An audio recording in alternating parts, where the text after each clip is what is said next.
The Ford pickup screams down Highway 60, four men, armed to the teeth, tearing through Southern California. Behind them, a trail of destruction stretches 25 miles, dozens of police cars in hot pursuit. Above, a helicopter struggles to stay with the speeding truck, bullets ripping through metal and glass. American law enforcement was facing something they never expected. What started as a simple bank robbery had exploded into a 35-mile manhunt, a chaos so intense it forced police to rethink their strategies, their weapons, and everything they thought they knew about crime.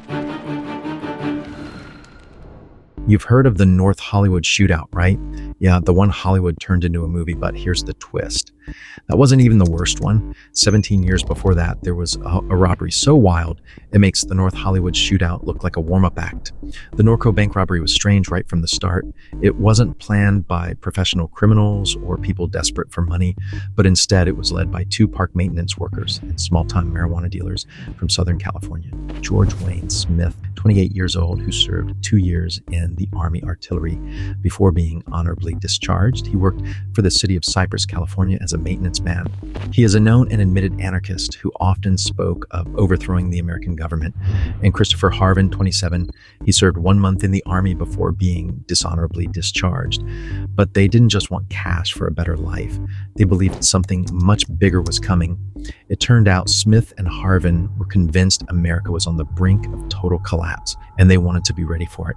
Smith was obsessed with survivalism. He believed a disaster, possibly a nuclear war or economic meltdown, was coming soon. Because of that, he read survival manuals, practiced shooting, and dreamed of building a self-sufficient life off the grid. Harvin shared those beliefs. They thought society would break down, and only people with weapons, supplies, and a plan would survive. As a result, together, they started stockpiling weapons, food, and gear, but they needed serious money to take their plan further. So naturally, the logical solution, rob a bank. So they came up with a plan to rob a bank, but they needed more people.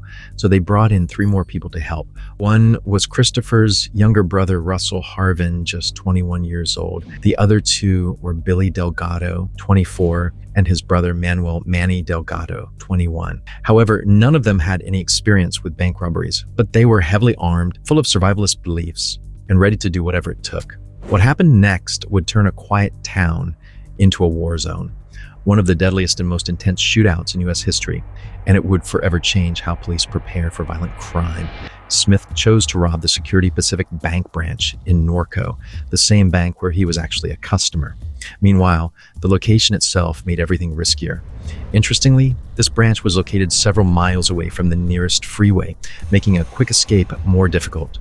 Meanwhile, their plan had layers. The plan would be to place an explosive device on a gas main to a building under construction at the south end of the city of Norco.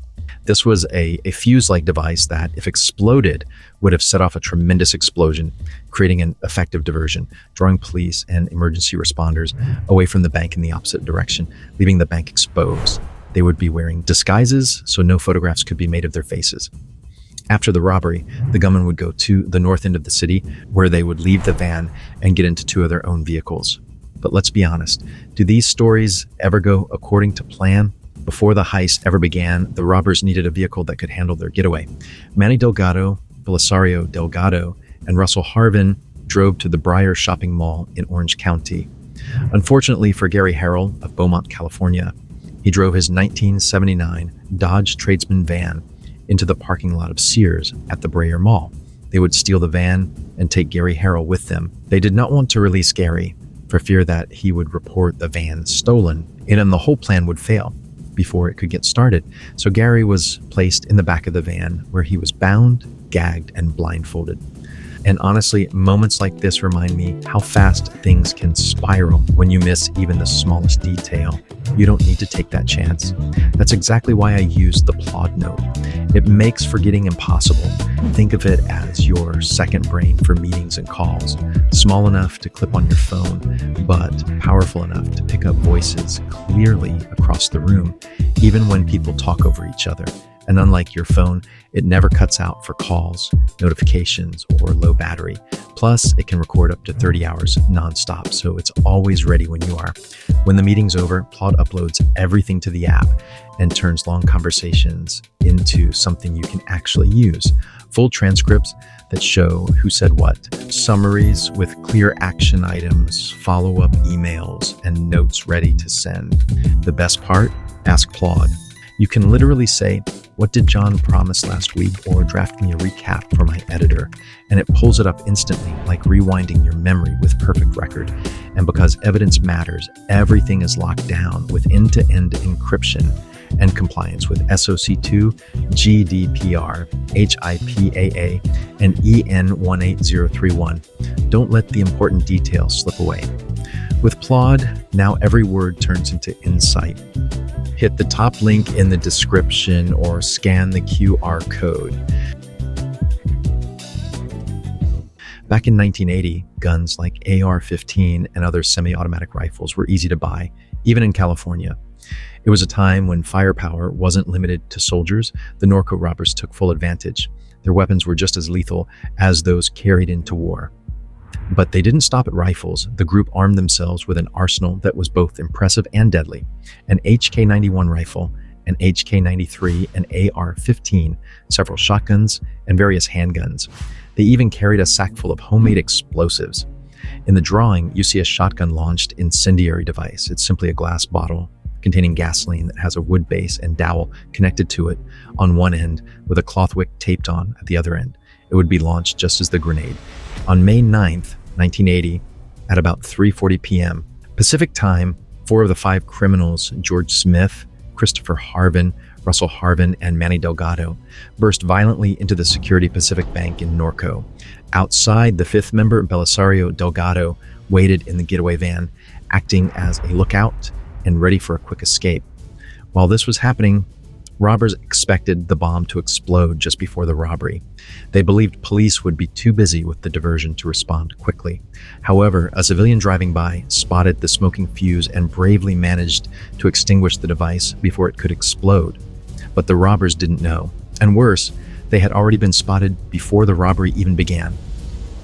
For several decades in the 20th century, the Los Angeles metropolitan area was known as the bank robbery capital of the world. Chaos in broad daylight had become almost routine. The city's sprawling network of freeways made it easy for robbers to vanish in minutes. They could outrun sirens, cross jurisdictions, and disappear before police even knew which direction to chase. However, not every getaway would follow that script. A few minutes before, across the street, inside another bank, a man sitting on a bench was looking round when something caught his eye. What he saw shocked him. Without wasting a second, he grabbed the phone and called the police. "They've got guns!" he shouted. Across the street, the robbers were already inside. The doors slammed shut behind them. At that same moment, Riverside County Deputy Glenn Belaski happened to be nearby, sitting at a red light across the street when the call came over the radio. Without hesitation, he hit the lights and made a quick turn. This was 1980. Back then, street cops weren't equipped like soldiers. Most carried only .38 caliber revolvers and 12-gauge shotguns. Officers armed with rifles were considered too aggressive. Many departments avoided the image altogether. So when Deputy Pulaski pulled up in front of the Security Pacific Bank, he had no idea what was waiting for him inside. He was about to walk into a firefight with almost no chance of winning. But the robbers weren't inside much longer. All 5 men carried radios, keeping constant contact between lookout and crew. Meanwhile, outside in the van, Belisario Delgado scanned the street. Then he saw it, the police cruiser pulling up, lights flashing. At that moment, the plan shifted from control to chaos. The robbery ended almost as quickly as it had begun. In under 28 seconds, the robbery was done, and just like that, it was game on. The doors of the bank burst open. They were carrying $20,000 in cash, roughly $76,000 today, ready to make their escape. At this moment, Belaski didn't realize the suspects were outside the bank, targeting the red and blue lights on his patrol car. Gunfire exploded. Bullets shattered Belaski's windshield, tore through the body of his patrol car, and ripped into the street around him. It was like a war zone. Belaski slammed his car into reverse to escape and crashed into another vehicle behind him. Under heavy fire, he didn't panic. He threw the door open, grabbed his shotgun, dropped behind his cruiser, and returned fire the best he could. He could barely see through the smoke and glass. The robbers had military-grade rifles, hundreds of rounds, and even homemade bombs. Pulaski had a pump shotgun and raw courage. All 5 robbers ran into the van, shut the doors, and the driver, Belisario Delgado, hit the gas. In the back, Pulaski raised his shotgun. His hands were shaking. He fired. Deputy Pulaski shot back 4 times with his shotgun. Pulaski's aim was accurate. A pellet hit driver Belisario Delgado behind the right ear, instantly paralyzing him. The van's front windshield shattered as pellets tore through from back to front. The van swerved. It slammed into a guy wire beside a telephone pole. Metal crunched, glass shattered. The van came to a smoking stop. The remaining gunmen got out through the van's right side doors and quickly grabbed as many heavy guns. In a final act of desperation, they opened fire on Deputy Pulaski's cruiser. It was relentless. Bullets pounded the car like a hailstorm. Sparks flew, glass shattered, metal bent and buckled. They shot over 200 times. 47 of them struck the vehicle. Pulaski was hit ham left shoulder, both forearms, his elbow, even his face. He was still breathing, but barely. His uniform was torn, his hands slick with blood, his grip on consciousness slipping. Then came the sound, sirens. Deputy Andy Delgado, not related to the suspect brothers, arrived and parked facing south in the northbound lane, about 60 yards from the suspects. He got out with his shotgun, looking toward them. Deputy Delgado saw the suspects shooting at Deputy Pulaski to the east. From 60 yards away, he fired 9 shotgun rounds at them through the fence. Meanwhile, Deputy Pulaski called for help, his voice full of worry. Officer hit, clear the air, 1199. Deputy Chuck Hill arrived, but came under gunfire immediately. He took cover, then ran to help Pulaski, helping him into his car and rushing him to the hospital. Now only Deputy Delgado remained at the scene. While this was happening, the robbers were caught in crossfire. They had no plan left and were running on pure desperation. The 4 robbers then ran to a yellow Ford pickup, stopped at a red light. The driver fled to safety, leaving the truck running. Then the 4 remaining gunmen reached an abandoned Ford pickup. Chris Harvin jumped into the driver's seat while Manny Delgado, now armed with the HK-93, took the passenger side. George Smith, armed with an HK-91, and Russell Harvin, carrying a short AR-15, climbed into the back. They loaded up with hundreds of rounds and a few grenades, then sped north in the wrong lane. In seconds, they were speeding through the streets again. As they passed, they fired many rounds at Deputy Delgado's car, but he was unhurt, hiding under his vehicle. Believing they had taken hostages, Delgado radioed for help. Ambulance responding. 350 suspects are stranded, their vehicles disabled, and Hammer and Ford. Hello, help, I need an ambulance, I'm bleeding badly. They threw homemade pipe bombs out of the truck like they didn't care who got hurt. Things were getting out of control. The entire shootout, from the first report to the suspect's escape, lasted about 4 minutes. The getaway van was left behind with 1 tied-up hostage unharmed. Driver Belisario Delgado, one of the robbers, was seriously hurt and didn't survive after being hit by a shotgun. Deputy Pulaski's patrol car was completely destroyed, riddled with 42 bullet holes and shattered glass.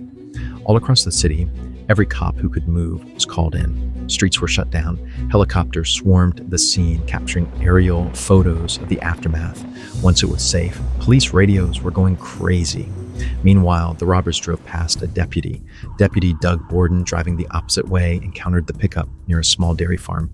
The robbers fired at him, but missed. Borden lost control and crashed into the dairy fence. He was unharmed and made a brief radio report. I'm hitting the leg. Shoot from the back of the truck. I'm heading for the hospital.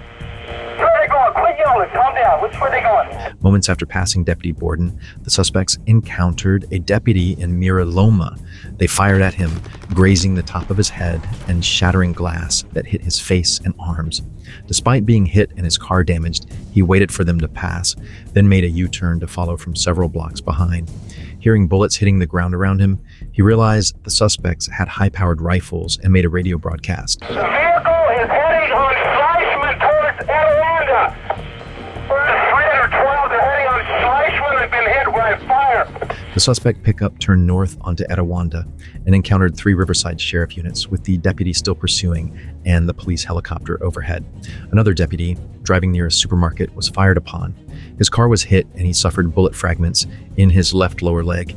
A few yards north, the robbers fired at 2 more deputies at Lyman Knight and Etowanda. 2 deputies who got injured were dropped out, while the remaining deputy continued the pursuit. The robbers drove north, chased by deputies and a CHP officer through Mira Loma's residential streets. Rifle fire disabled 1 patrol car, but another deputy picked him up in his unit. The suspect vehicle continued east on 54. The robbers drove past 1031-4 Marlate to 1031-4 52nd Street and Mira Loma, home to George Smith and Chris Harmon. It was at this house where the plan and preparations took place to commit the bank robbery. Both George Smith and Chris Harmon had been living here for about 1 year. Smith and Harmon fenced their aluminum shack with barbed wire to protect and hide around 300 marijuana plants. They also dug a tunnel beneath the shack and garage, likely as an escape route in case of a police raid. Though unrelated to any escape during the bank robbery, this residence was where the 5 suspects planned the Norco heist about a week and a half before it occurred. Meanwhile, in the present moment, police passed the house without stopping, heading toward Dodge Street and Belgrave. At Dodge, the patrol cars of deputies and a CHP officer, unaware the suspects were there, were fired upon immediately by the robbers. After turning east onto Belgrave, the suspect's gunfire disabled all 3 units. 1 deputy narrowly avoided a headshot.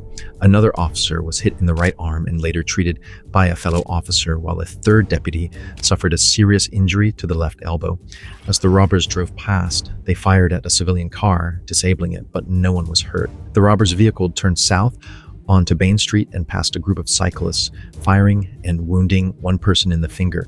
Meanwhile, no ground units were pursuing them, but the Riverside Police helicopter continued to track them. Deputy John Jellis spotted them and gave chase, pursued north on Itawanda to Highway 60. More helicopters from San Bernardino and Ontario were called in.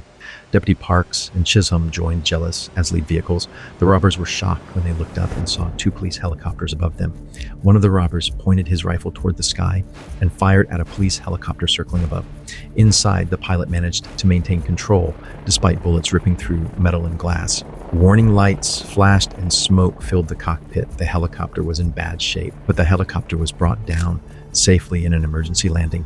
The suspects were shooting accurately from about half a mile away, so Deputy Parks ordered all pursuing units to turn off their emergency lights to avoid being easy targets. The robbers exited I-15 at the Sierra off-ramp and entered the San Bernardino National Forest near Little Creek.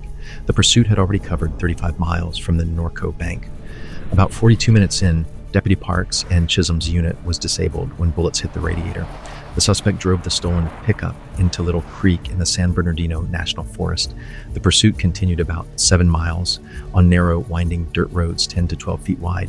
The suspects had come to Little Creek because it was where they had practiced using their weapons. Eventually, the robbers and the getaway vehicle came upon a washout in the road about halfway up the west side of Mount Baldy.